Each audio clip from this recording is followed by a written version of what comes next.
요한계시록 12장 1절에서 마지막 17절입니다. 오늘은 계시록을 30번째 봅니다. 야, 많이 봤네요. 근데 아직도 더 20번 이상 봐야 돼요. 자, 잘 지었죠? 계시록. 교독합니다. 제가 1절 읽습니다. 하늘에 큰 이적이 보이니 해를 옷 입은 한 여자가 있는데 그 발 아래에는 달이 있고 그 머리에는 12별의 관을 썼더라. 이 여자가 이르며 해산하겠는데 하늘에 또 다른 이적이 보이니 보라 한 큰 붉은 용이 있어 머리가 7이요 뿔이 10이라 그 여러 머리에 7 왕관이 있는데 그 꼬리가 하늘의 별 3분의 1을 끌어다가 땅에 던지더라. 용이 해산하려는 여자 앞에서 해산하며 그 아이를 삼키고자 하더니 여자가 아들을 낳으니 이는 장차 철장으로 만국을 다스릴 남자라. 그 아이를 하나님 앞과 그 보좌 앞으로 올려가더라. 그 여자가 광야로 도망하게 거기서 1260일 동안 그를 양육하게 하여 하나님께서 예비하신 곳이 있더라. 하늘에 전쟁이 있으니 미가엘과 그의 용사들이 용과 더불어 싸울새 용과 그의 사자들도 싸우나 다시 하늘에서 그들이 있을 곳을 얻지 못하더라. 큰 용이 내쫓기니 옛뱀 곧 마귀라고도 하고 사단이라고도 하며 온 천하를 꿰는 자라. 그가 땅으로 내쫓기니 그의 사자들도 그와 함께 내쫓기니라. 내가 또 들으니 하늘에 큰 음성이 있어 이르되 이제 우리 하나님의 구원과 능력과 나라와 또 그의 그리스도의 권세가 나타나니 우리 형제들을 참수하던 자 곧 우리 하나님 앞에서 밤낮 참수하던 자가 쫓겨났고 또 우리 형제들이 어린 양의 피와 자기들이 증언하는 말씀으로써 그를 이겼으니 그들은 죽기까지 자기들의 생명을 아끼지 아니하였도다. 그러므로 하늘과 그 가운데 거하는 자들은 즐거워하라. 그러나 땅과 바다는 화 있을지며 이는 마귀가 자기의 때와 얼마나지 않으라 하고 그의 의내어 너희에게 내려갔으니라 하더라. 용이 자기가 땅으로 내쫓긴 것을 보고 남자를 낳은 여자를 박해하는지라. 그 여자가 큰 목소리에 분달기를 받아 광야 자기 곳으로 날아가 거기서 그 배를 낯을 피하여 한 대와 두 대와 반 대를 양육하되 여자의 뒤에서 뱀이 그 입으로 물을 강같이 토하 여자를 물에 떠내려가게 하려 하되 땅이 여자를 도와 그 입을 벌려 용의 입에서 소원 강물을 삼키니 같이 읽습니다. 용이 여자에게 분노하여 돌아가서 그 여자의 남은 자손 곧 하나님의 계명을 지키며 예수의 증거를 가진 자들과 더불어 싸우려고 바다 모래 위에 서 있더라. 아멘. 자, 오늘과 다음 주부터는 이제 적그리스도 대환란에 대한 부분이 들어갑니다. 여러분, 우리가 예수님이 언제 오시든 간에 성경에서는 분명히 우리에게 대환란이 있다고 합니다.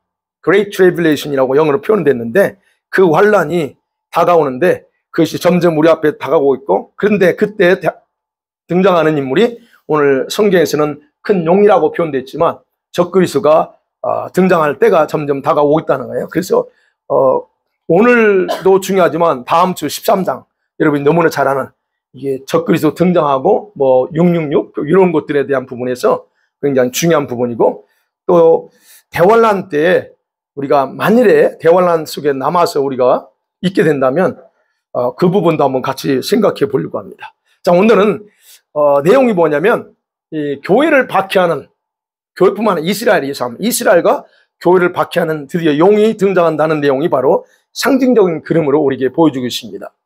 여러분 계시록 12장은 여러분 읽어도 조금 저도 마찬가지로 초기에는 읽어도 이게 도대체 무슨 내용인지 참 몰랐습니다. 그래서 해석하기에 가장 난해한 구절이에요.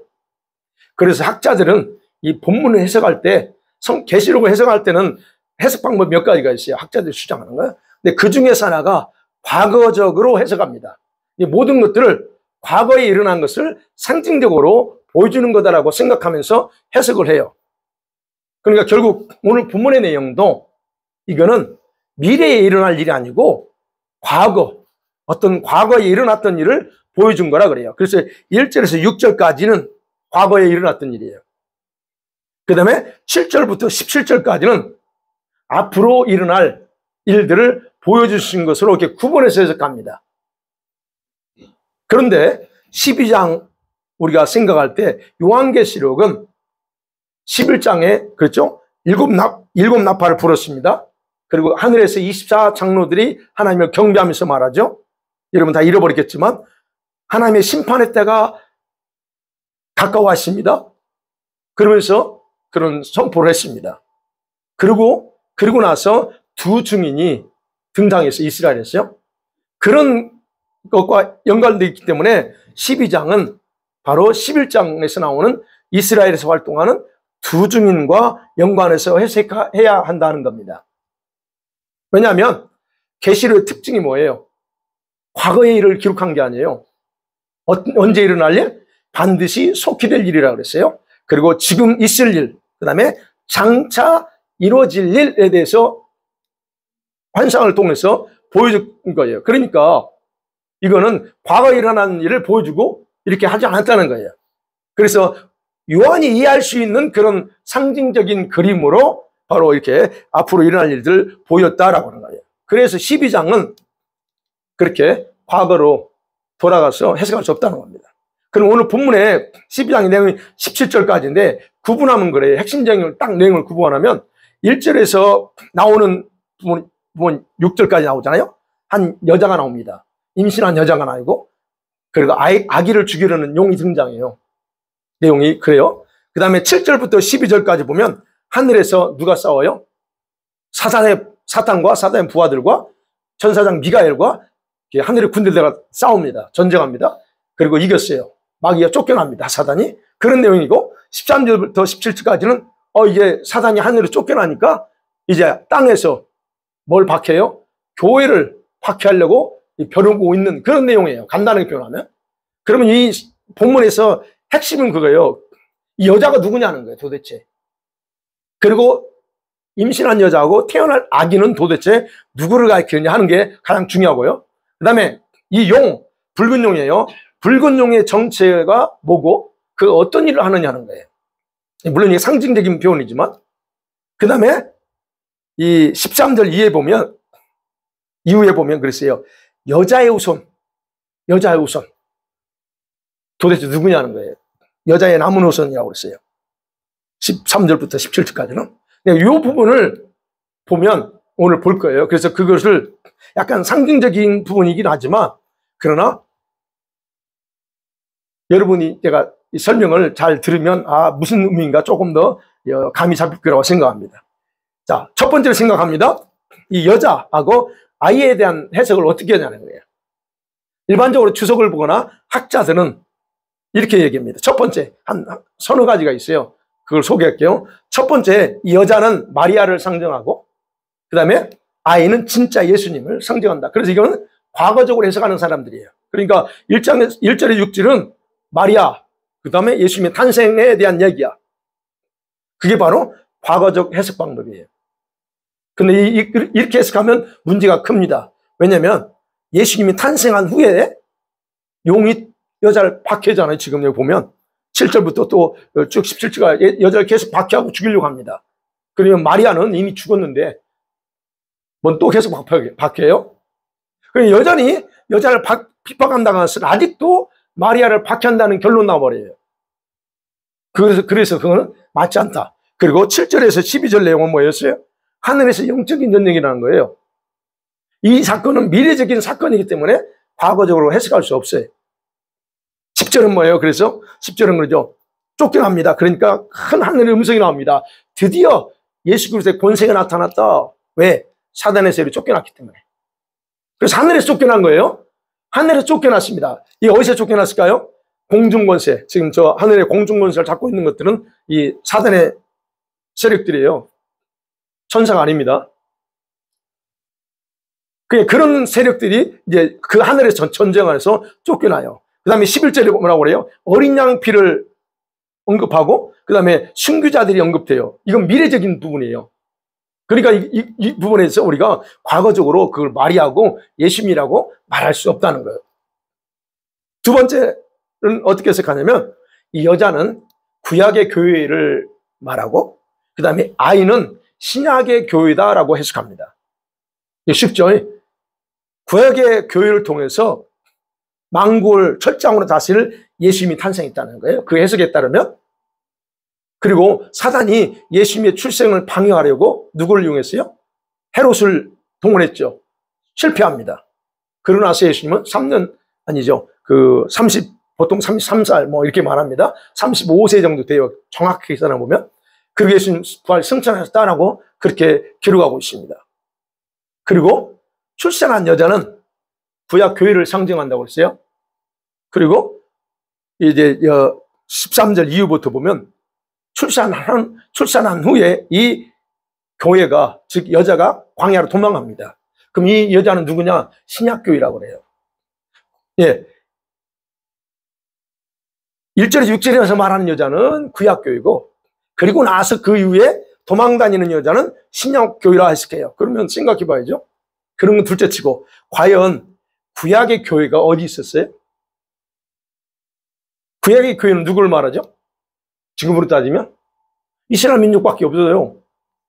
근데 구약의 교회가 과연 예수님을 출생시켰는가? 아니요. 예수님을 출생시킨 거는 이스라엘이에요. 그 혈통적으로 보면 그렇다는 거예요. 그리고 교회는, 신약교회는 누구에 의해서 세워졌어요? 예수님에 의해서 신약교회가 출생했어요. 탄생했잖아요. 그리고 13절 이하에서 용이 이제 박해하잖아요. 그거를 신약교회라 해석하면, 여러분, 성경은 이 두 여자가 각각 다른 여자로 이해가 돼요. 근데 두 여자가 아니고 한 여자라는 거예요. 상징적으로 한 여자. 그러니까 생각하시죠. 아니, 어떻게 한 여자 앞에서는 구약교회가 되고 뒤에 와서는 신약교회로 해석하느냐는 거죠. 그러니까 그 해석은 올바르지 않다는 거예요. 그 다음에 세 번째는 이렇게 해석합니다. 간략하게. 여자는 누구냐? 교회다. 지금 이제 우리 지상에 존재하는 그냥 단순하게 통칭해서 교회다 말합니다. 그리고 아들은 누굴까요? 여기서 말하는 세 번째서 해석하는 아들은 순교자들이다라고 말합니다. 또는 이긴 자들. 환난 때 순교당하고 지금까지 순교당한 모든 사람들을 가리킨다라고 해석합니다. 그러면 또 하나 여기서, 그러면 여자의 13절부터 나오죠. 여자의 남은 후손 17절에 보면 여자의 남은 자손, 그 자손들은 누구냐? 휴거되지 못하고 지상에 남아가지고 도망다니면서 믿음을 지키고 있는 성도들이라고 그렇게 해석합니다. 이게 조금 이 내용이 보면 그럴듯합니다. 첫 번째, 두 번째는 전혀 아니에요. 근데 이 세 번째는 좀 그럴듯합니다. 그다음 네 번째 해석은 뭐냐면 이 여자는 교회입니다. 교회는 교회입니다. 그럼 아이는 누구냐는 거예요. 여자는 교회예요. 근데 여자가 낳는 아이는 누구냐? 아까 그랬죠? 11장에서의 이스라엘에서 활동했던 두 증인과 연결해서 생각해야 된다 그랬어요. 잘 생각하세요. 그러면 이 아이는 누구냐면 장차 구원받을 이스라엘 백성들을 의미한다라고 해석해야 돼요. 여러분, 지금요, 우리 적어도 이스라엘을 인정하고, 그리고 마지막 때 예수님 오실 때에 이스라엘이 이렇게 부흥될 것을 믿고 기도하는 전 세계 교회들은 지금도 여러분 이스라엘을 위해서 어마어마하게 기도합니다. 우리도 그 중에 하나예요. 이스라엘을 위해서 기도합니다. 왜 우리 교회가 이스라엘에서 대해서 기도한다고 그랬죠? 왜 기도한다고 그랬어요? 제가 감정을 많이 했어요. 주님이 저한테 꿈에 나타나셔가지고 두 가지 기도해라고 했다고 그랬잖아요. 부흥의 세대를 위해서 기도하라. 그 다음에 이스라엘 위해서 기도하라. 저한테 그렇게 주님이, 그것도 아니에요. 꿈에 생생해요. 주님이 딱 두 가지. 이스라엘 위해서 기도해라. 아니, 목회자로서 이스라엘은 신학적으로요. 이스라엘은 이미 좀 표현하면 그래요. 우리 같은 칼빈주의라고 해요. 신학을 공부한 사람은 이스라엘 인정 안 합니다. 이스라엘은 끝났기 때문에. 그랬던 저한테 주님이 딱 꿈에 뭐라고 해요? 부흥의 세대를 기도하고 이스라엘을 기도하라. 그래서 제가 그때부터 이제 기도했죠. 하라고 하니까 해야 되니까 명령은 따라야죠. 그래서 기도했습니다. 도대체 근데 왜 이스라엘 위해서 기도해? 그래서 감사한 게요. 바로 이 부분을 제가 몰랐다면 제가 요한계시를 못했을 거예요. 저는 그 부분에서, 그래서 그때부터 제가, 그래서 우리 교회에서는 이스라엘에서 10년 넘었어요. 지금 계속 기도하는 거예요.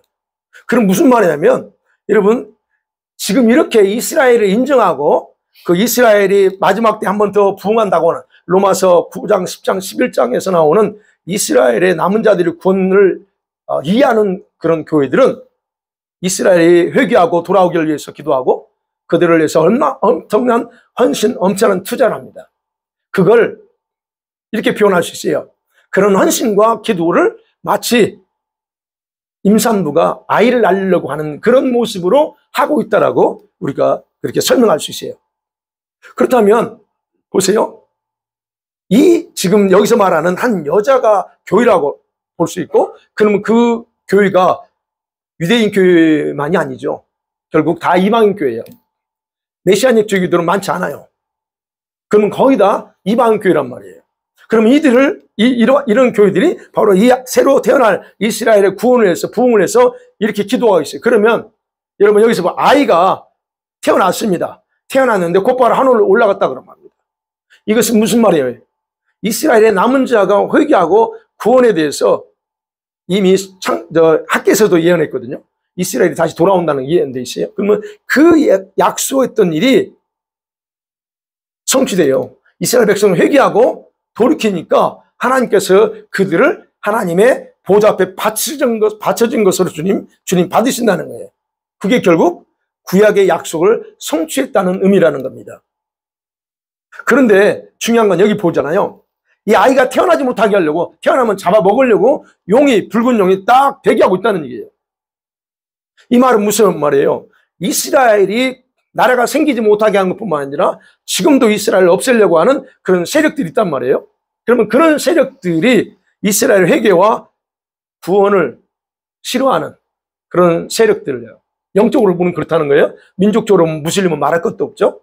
그 다음에 뭐 유럽 공동체는 더 앞에서는 이게 그들의 편인 것 같지만요, 뒤에서는 이스라엘을 대항하는 그런 일에 앞장서는 게 유럽 공동체예요. 그런 세력들입니다. 지금 미국은 바이든 대통령이 더 그러고요. 일어났던 것들, 그러니까 그런 세력들이 지금 있다는 얘기예요. 그럼 이때 등장하는 용, 여기서 등장합니다, 용이. 그러면 뭐예요? 용이 이 여자를 삼켰습니까? 아니요, 실패했습니다. 태어날 아이를 삼키려고 했을 뿐이지 아무 일도 못했어요. 그죠? 그러면 무슨 얘기예요? 용의 관심은 뭐냐면 태어날 아기를 막는 거예요. 태어나지 못하게 하는 거예요. 그래서 뭐라고 그랬어요? 여기 보면 4절에 보면 용은 아이를 삼키려고 하늘의 별 3분의 1을 땅에 던졌다라고 합니다. 그런데 실패했어요. 아니, 생각해 보세요. 용이 그냥 태어나면 잡아먹으면 되지 왜 하늘에 있는 별을 땅에 던져요? 이게 굉장히 의미가 있는 얘기예요. 예, 그런 의미로, 그래서 저는 이 네 번째, 이 여자와 아이는 이 네 번째 해석을 제가 이해하고 풀어낸 부분에서 저는 그걸 여러분에게 이렇다라고 말씀드립니다. 그러니까 두 번째 생각에, 그럼 이 용이 누구냐는 거예요. 용이. 자, 용의 모습을 보니까 머리가 몇 개예요? 7입니다. 근데 이 7 머리마다 왕관을 썼어요. 그 다음에 뿔이 몇 개예요? 10뿔을 가졌습니다. 네. 그럼 용의 정체는요, 구절에 보니까 큰 용이 4개 쫓겼어요. 옛뱀 또는 마귀라고 하고 사탄, 그 다음 온천하를 깨는 사람, 깨는 자. 예. 자, 그런데 계시록에서 사단의 모습이 등장, 여기 처음 나와야지. 드디어 사단이, 이놈이 어떤 모습으로 등장하나 처음 나오는 거예요. 여러분, 우리가 사탄 하면 괴물처럼 막 그 영화에서도 그려놓잖아요. 사실은 물론 그런 모습일 수 있습니다. 그런데 상징적으로 이 계시록에서 나오는 이런 상징적인 표현 때문에 사단을 그렇게 그려요. 그렇지만 사단은 더 흉악하게 생겼습니다. 그러면 이 사단이 처음으로 이렇게 등장하는데, 자 보세요. 13장에서는 이 용은 13장에서 첫 번째 등장하죠. 13장 1절에 보니까 내가 보니 바다에서 한 짐승이 나오는데 뿔이 10이고 머리가 7이고 열 왕관 썼어요. 그게 똑같은 놈이에요. 똑같은 놈. 근데 이 용은 13장에서는 뭔가 이게 같은 부분으로 나와요. 첫 번째 짐승가 연합을 이루는 모습을 등장한다는 얘기예요. 근데 이 용이 첫 번째는 1절에서 6절까지 보면 해산하려고 하는 여자 앞에서 아이를 낳으면 삼키려고 한다. 두 번째는 하늘에서 전쟁합니다. 쫓겨났습니다.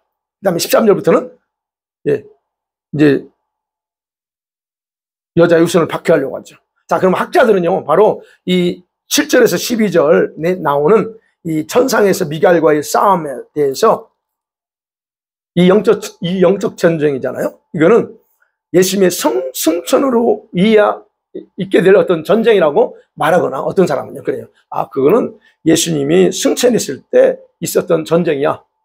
그렇게 말하고, 아니면 어떤 사람은 1절에서 6절 있잖아요. 여자가 애를 낳고, 짐승이, 용이 삼키지 못하는 그런 이후에 하늘에서 일어난 전쟁이다라고 얘기를 합니다. 순서적으로 그렇게 해석을 하게 돼요. 그런데 이 전쟁에서 어쨌든 이 사단은 패하고 쫓겨나요.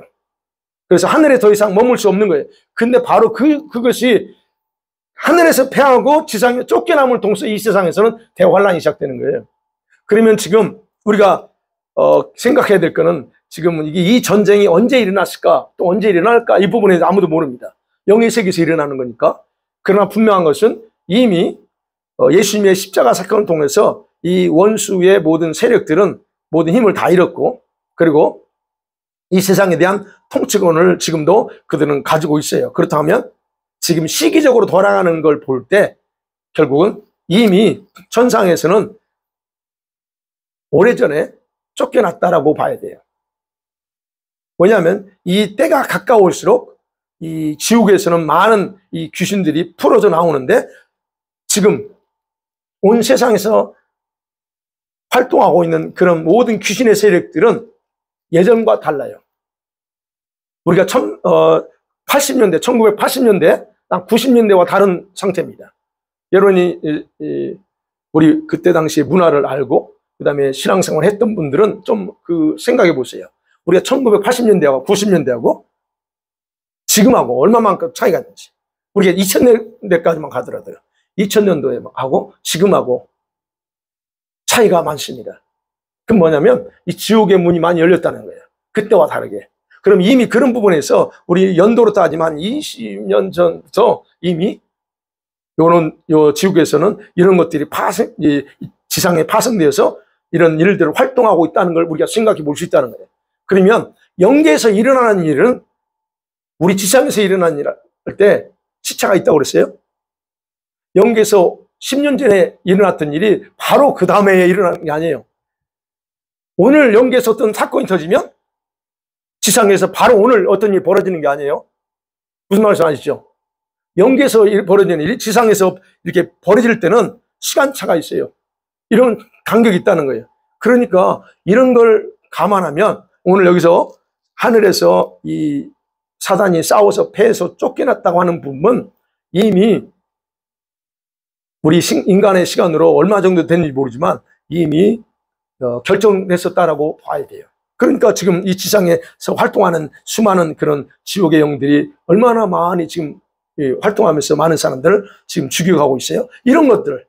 자, 그럴 때 왜 그러면 이놈들이 쫓겨나면서 이렇게 더 많은 발악을 하느냐? 왜냐하면 자기가 멸망할 때가 멀지 않았다는 걸 본인들이 스스로 알기 때문에 그래요. 그래서 한 사람이라도 더 지옥으로 데려가는 것이 그들의 목표예요.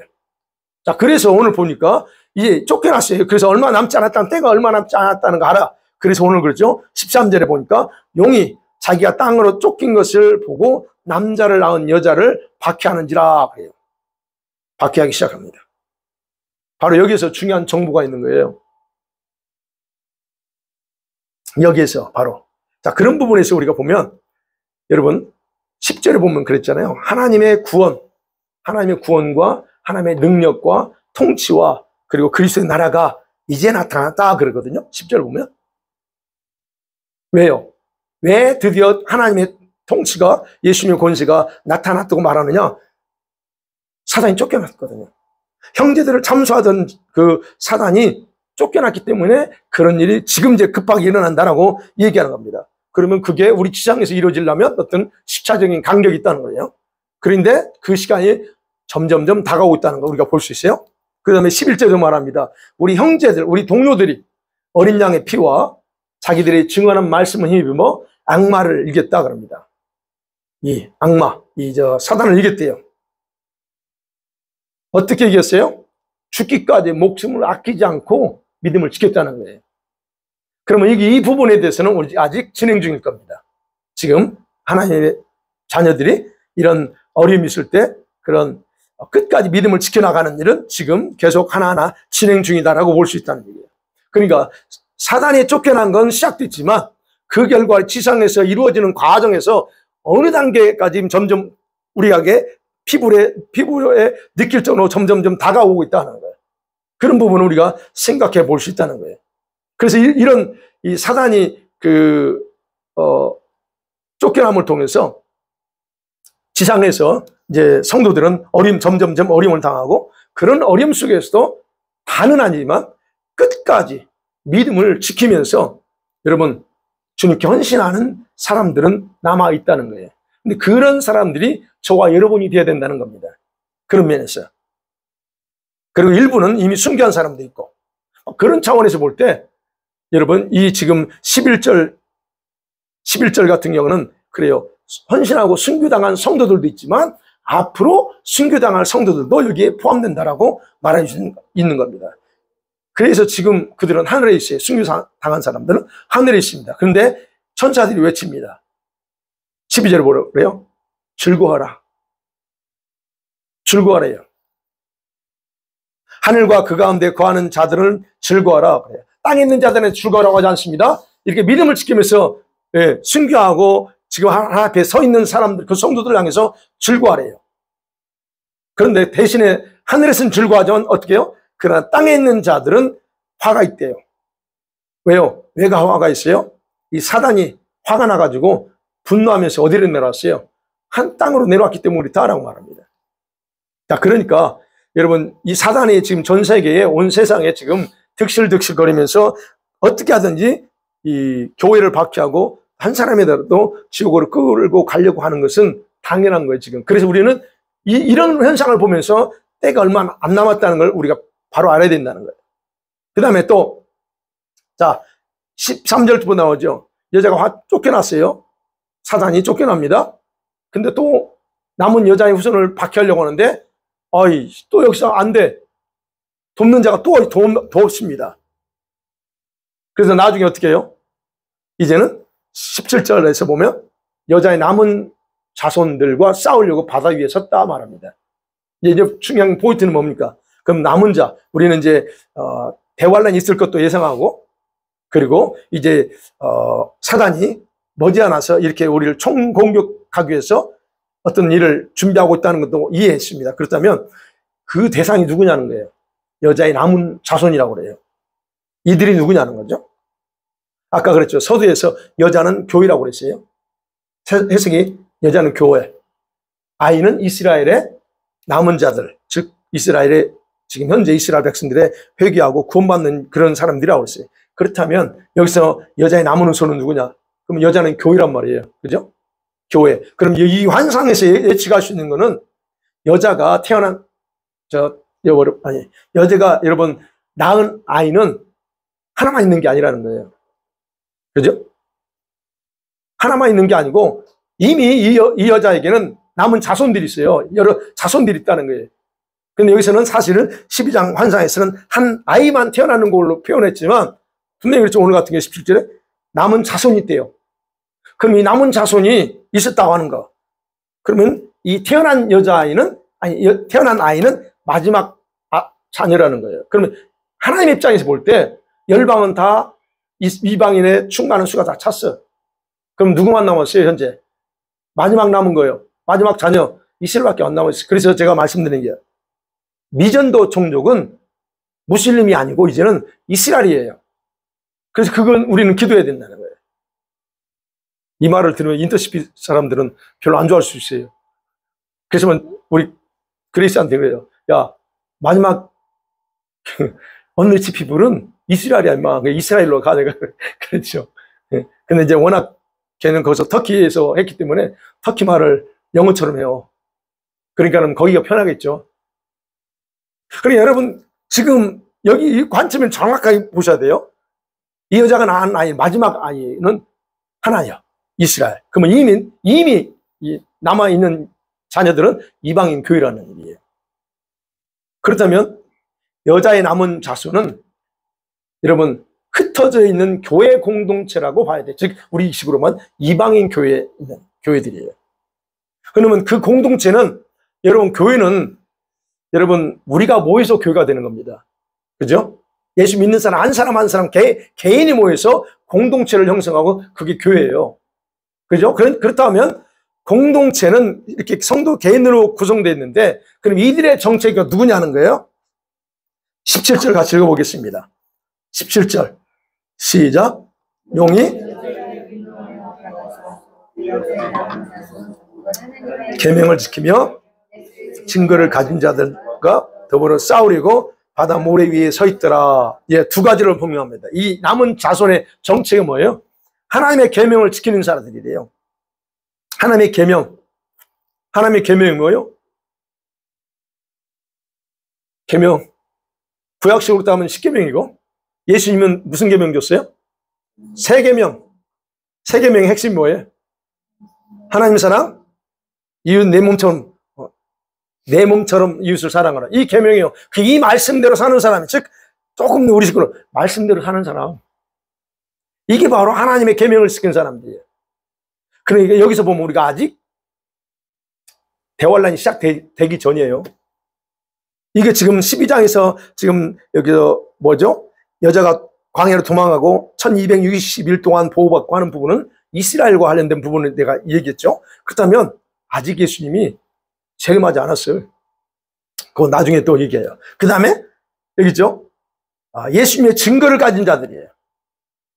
말씀대로 살고 말씀대로 계명을 지키며 사는 사람들이면서 동시에 이 예수님에 대한 증거를 가지고 있는 사람들, 이런 사람들과 더불어 싸우려고 하고 있어요. 그러면 이런 사람들이 신실한 성도지 대충 오늘날처럼 종교인을 말하지 않습니다. 그죠? 그러면 적그리스도의 관심은 뭐예요? 종교인들이 관심 있는 게 아니에요. 신실한 믿음을 가진 사람들, 신실한 교회들이에요. 그러니까 정부에서 보면 알아요. 이번이 아니구나. 뭐죠? 정부가 하는 모든 일들에 대해서, 예를 들어서 LGBTQ나 이런 것들을 동조하는 목사들, 교회들은 걔네들은 신경도 안 써요. 걔네들 밥이야. 그런데 그 일을 반대로 하고, 그를 들고 일어서는 교회들을 타겟으로 하는 거죠. 그러면 적어도 그런 사람들은 이런 교회들을 타겟으로 뭔가 법을 또 세우려고 하지, 뭐 자기들 말대로 잘 따르는 교회들에 있어 세우려고 하지 않나요? 그렇다고 하면 여기서 말하는 이 남은 자손은 그런 신실한 교회들을 말한다 하는 거예요.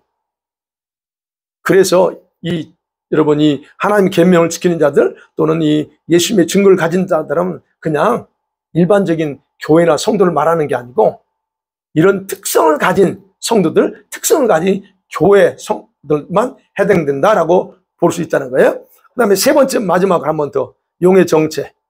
용의 정체가 누구냐는 거예요.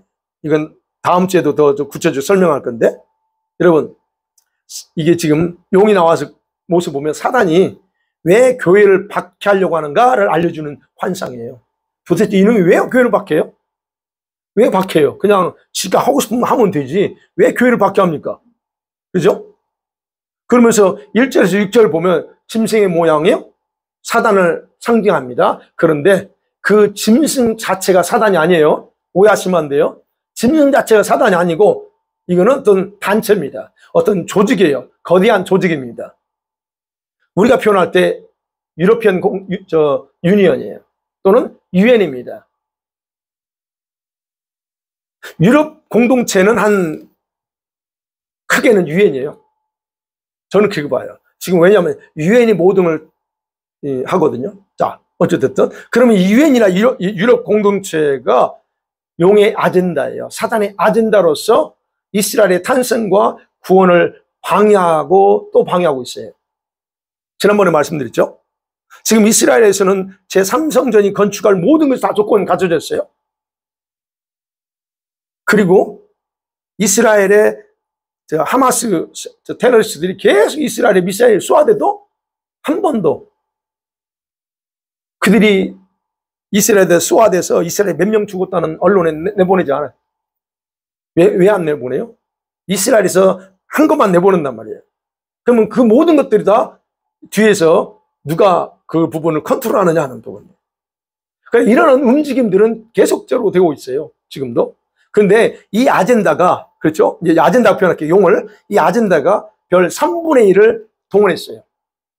별 3분의 1이 뭘 말하느냐. 땅에다 던졌습니다. 여기다 보면 땅에 던졌어요. 뭐예요? 3분의 1. 아랍의 돈을 먹고서 유엔 회원국들을 매수해서 온갖 노력을 다했다는 의미입니다. 유엔에서. 뭐 유럽 공동체 말할 것도 없고. 그래서 그들은 자기 목적을 달성하려고 해요. 그런데 노력하지만 달성을 할 것 같은데 희한하게 성공하지 못합니다. 그러니까 유엔이라고 하는 거대한 단체가 이런 무슬림 세력들과 하나 돼 있어요. 지금 사실은. 오일머니 먹고서. 그 이스라엘을 대적해요. 근데 하나님은 그들에게 허용하지 않아요. 많은 노력해요. 안 하는 게 아닙니다. 근데 희한하게 번번이 실패합니다. 이제 그 부분에 대해서 이제 나중에 가보면 그 유엔이나 이런 세상적인 단체에 대해서 그 18인가 19장에서 나오면 또 이 얘기예요. 그러니까 그때 가면 좀 더 구체적으로 나와요. 자, 그러면 우리가 이제 이스라엘로 돌아가 봐요. 이스라엘의 남은 자가 있어요, 지금. 그 남은 자들이 구원받습니다. 구원을 돌아가면 그래요. 두 증인이 활동한다, 11장이에요. 두 증인이 활동합니다. 언제? 이 적그리스가 등장하기 전에 3년 6개월 동안 활동합니다. 그러면 이 두 증인의 활동으로 인해서 남은 자, 이스라엘의 남은 자 3분의 1이 회개하고 구원받아요. 그 뒤에 하나님 보좌로 영적으로 올라간다는 얘기예요. 그리고 하나님은 그들을 산제물로 받아요. 바로 이것이 이스라엘에 대한 하나님의 마음과 계획이 성취됐다는 의미예요. 그리고 이스라엘에 대해서 마지막 그들은 장자요. 그 표현하죠. 이스라엘은 하나님께 장자입니다. 여전히. 신학자들은 이스라엘은 끝났어 라고 말하지만 하나님은 절대 그렇게 말하지 않습니다. 여전히 이스라엘은 내 장자야 라고 생각한다는 거. 그러니까 죄송하지만 우리가 장자가 되죠. 우리가 믿음이 지금 가지고 있으니까 우리가 더 뛰어난 것 같죠. 너 천만은 그러잖아요. 하나님께는 그 약속은, 아브라함에게 했던 약속은 변하지 않아요. 그래서 이스라엘 민족이 장자예요. 그러면 이렇게 이 장자인 그 장자가 돌아오고 집 나갔던 아들이 돌아와서 얼마나 기뻐할 거예요. 장자비에서 잔치하잖아요. 그 마찬가지로 하나님이 그렇게 이스라엘 민족에 대해서 대우하는 거예요.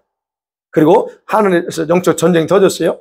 그래서 이스라엘의 남은 자들이 회개해서 이렇게 했어요. 그러면 여기서 우리가 이스라엘 백성이 회개하고 구원받았다는 거 할 때 여러분 마지막 원수 사단에 대한 심판의 중요한 사인이에요, 그게.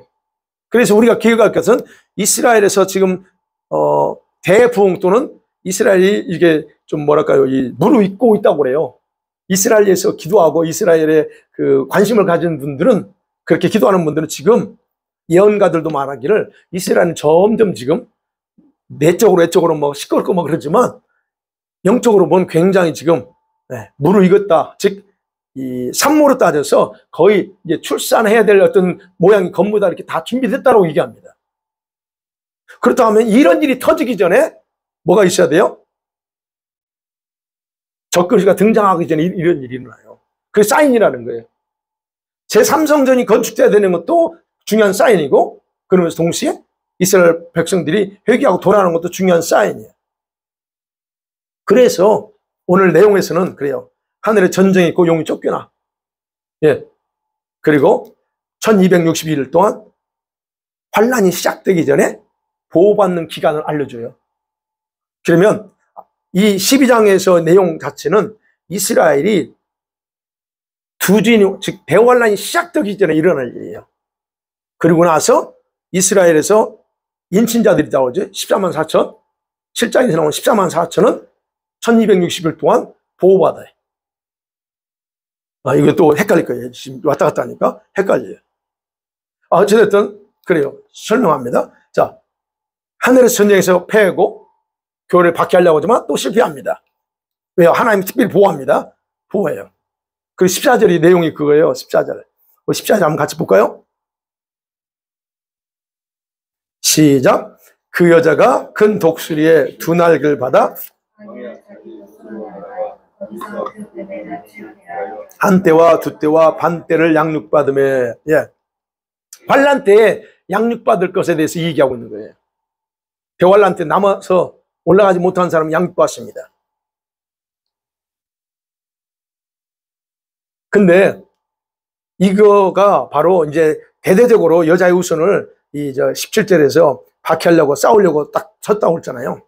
그러니까 얼마만큼 그 환난 때 하나님 특별한 보호는 있지만 얼마만큼 심각할까를 우리가 생각해 볼 수 있다는 거예요. 그래서 본문에 등장하는 짐승은, 이 용은 적그리스도가 나온 몸통, 아젠다인 유엔이나 또는 EU라고 할 수 있어요. 물론 적그리스도는 EU에서 나오는 거죠. 유로피안 공동체에서. 그 다음에 17절에서 나오는 거. 그러면 그렇게 기록했지만 13장에서는 뭐예요? 용의 몸에서 어떤 놈이 진짜 적그리스도인가? 요거는 구체적으로 나오는 거예요. 그냥 여기 12장에서는 이 적그리스도를 상징하는 어떤 단체가 나오는구나 보이는데 13장에서는 그 단체에서 어떤 녀석이 적그리스도일까에 대해서 구체적으로 이야기하고 있다. 그러니까 그 부분은 다음 주에 나와. 이제 다음 주에 이 녀석이 누군가 그 중에서 누가 적그리스도가 될까 하는 부분이에요. 근데 이제 왜냐하면 그걸 알 수 있는 게 그냥 여기 17절에서는 주동자가 없어요. 그냥 단지 용이 여자를 박해한다라고만 나왔기 때문에 그래요. 근데 14장에서는 그 주동자가 누구냐? 이게 딱 나온다는 얘기예요. 누구요? 그 한 놈. 한 사람이 나와요. 그 사람이 이 대단한 어떤 파워를 가지고 등장하는 겁니다. 오늘 계시록 안 읽어보신 분들은 이게 좀 어렵고 혼동되겠지만 계속 저한테 듣는 분들은 듣는 얘기 또 하고 하기 때문에 어렵진 않았을 거예요. 말씀 맺어봐야죠. 이제 여러분, 중요한 건요, 우리 인간 역사에서요, 이스라엘의 재탄생이나 그 다음에 지금 이스라엘이 발전하는 건 온 세상에 놀라기도 합니다. 우리 한국이 6.25에 급속도로 경제가 발전한 것에 대해서 세계가 놀랐죠. 이스라엘이 그래요. 지금 70년 좀 지났습니다. 근데 이스라엘이 어마어마하죠. 그들만이 가지고 있는 테크닉이 어마어마합니다. 그 이스라엘에서 하고 있는 모든 것들에 대해서 많은 부분에서 이스라엘에서 만드는 것을 우리가 컴퓨터를 쓰더라도 모듈을 기술적인 면에서요, 거기서 스탑시키면요, 우리 못 쓰는 게 많아요. 한국도 그렇죠. IT에서는 앞서잖아요. 근데 그만큼 인간 역사, 이스라엘이나 한국도 이런 새롭게 태어나면서 세상 사람이 놀랄 정도예요. 그래서 그런 부분에 대해서 사실 어떻게 보면 어떻게 그런 일이 발생했을까라고 하는 걸 볼 때 이해가 안 돼요. 그렇지만 분명한 것은 하나님이 하시는 일들에 대해서는 얼마든지 가능한 거니까. 자, 그러면 이스라엘 백성들이 회개하고 구원받는 그런 사건, 이런 사건이 앞으로 일어난다 할 때 특별히 기독교인들은 진짜 이해하기 힘들 거예요. 우리처럼 이스라엘에 대해서 인정하는 사람들이야 환영하고 좋아하지만 이스라엘은 더 이상 존재하지 않아. 이스라엘은 더 이상 그들 중요성이 없다라고 여기는 수많은 목회자들, 수많은 교회들이 많은데 그런 사람들이 볼 때는 그렇다는 거예요. 이스라엘도 저렇게 일어날 수 있어? 얘기한다는 거죠. 그런데 우리가 아셔야 될 것은 이스라엘이 회개하고 구원받는 것은 이미 하나님의 계획 속에 포함되어 있는 것이고, 그리고 인간 역사의 마지막을 알리는 표적이 되는 획기적인 사건이에요.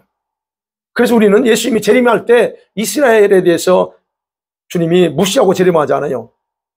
그래서 우리가 항상 중동을 봐야 된다 얘기하는 거예요. 그래서 사단은 이 사실을 알고 있기 때문에 이스라엘을 대항해서 방해하고 이 땅에서 완전히 제거하겠다고 그렇게 난리치는 거예요. 근데 이스라엘은 절대 사라지지 않습니다. 하나님께서, 왜냐하면 영원히 보호할 거다. 그 나라는 하나님이 보호하시고 하나님의 장자이기 때문에 하나님이 절대 보호하십니다. 그렇다면 우리가 기억하셔야 될 거는 이방인이, 우리는 적어도 하나님 관점에서 이렇게 볼 때, 그럼 이스라엘과 이방인 교회인 우리들의 관계를 정확하게 여러분과 제가 생각하고 있어야 돼요. 하나님의 눈에는 아까 그랬죠? 우리들이 먼저가 아니다. 이스라엘이 먼저라는 거예요. 그러나 개인적으로 볼 때는 다 저와 여러분이 가장 중요하게 생각하세요. 그거는 맞아요. 1대1 관계 속에서는 한 사람 한 사람 다 중요합니다. 뭐 이스라엘 이방인 할 것도 다 중요합니다. 그러나 하나님의 교회라고 하는 관점에서 보는, 교회 공동체 관점에서 볼 때는 그렇지 않아요. 예, 우리가 먼저가 아니에요. 이방 교회가 아니에요. 예, 유대인이 먼저입니다. 그들은 하나님의 마지막 때에, 여러분, 우리 이방인 교회들이 그래서 교회의 박해 시기를 알리는 시간표이기 때문에 이스라엘이 돌아가는 상황을 아셔야 돼요. 그래서 아까 이 말씀드렸죠. 오늘 본문에서. 그래서 이스라엘이 회개하고 돌아서면 어떻게 돼요? 우리 이방인 교회는 박해받아. 그게 정해져 있어요. 그러니까 우리가 아직 박해 없어요. 근데 우리가 박해를 본격적으로 받는다면 이스라엘에서는 대부흥이 터진다는 걸 그게 어떤 게 같은 선상에서 이해하면 된다는 거예요. 그래서 저와 여러분, 우리들은요, 이런 이스라엘의 회개와 구원을 위해서 진짜 해산의 심정으로 기도하고 축복해 줘야 돼요. 그게 저와 여러분 할 일입니다. 왜냐하면 그런 이스라엘 남은 자들의 운명은 우리들의 이방에 있는 우리 교회에 달려있기 때문에 그래요. 이사야 55장에서 그랬잖아요. 한 사람이 와요. 이스라엘에 와서. 근데 그 사람이 그 민족이 동양에서 오는데 그게 한국 민족이다라고 또 이렇게 해석하는 분도 있어요. 그 단어 자체가 코레아예요. 코레아. 단어 자체가, 히브리 단어가 코레아예요. 영어로 비교하면 코리아예요. 그래서 그분이 그렇게 해석해요. 그분이 미국의 한국 분인데, 네. 여러분, 우리가 그럴 수도 있어요. 그러니까 결국은 우리는 이스라엘 무시할 수 없는 상황. 그래서는 안 된다는 거예요. 그리고 이방인의 수가 차기 때문에 이제는 하나님의 관심은 다 유대인으로 돌아가고 있어요. 그렇다면 우리도 역시 마찬가지입니다. 그들의 출생을 위해서 산모의 역할을 해야 될 책임은 있어요. 그래서 우리에게 주님이 요구하시는 건 그거다는 거예요. 그래서 그 역할을 무시하지 않았으면 좋겠어요. 여러분은 그러지 않죠? 이스라엘 그래서 저는 이스라엘의 중요성을 강조합니다.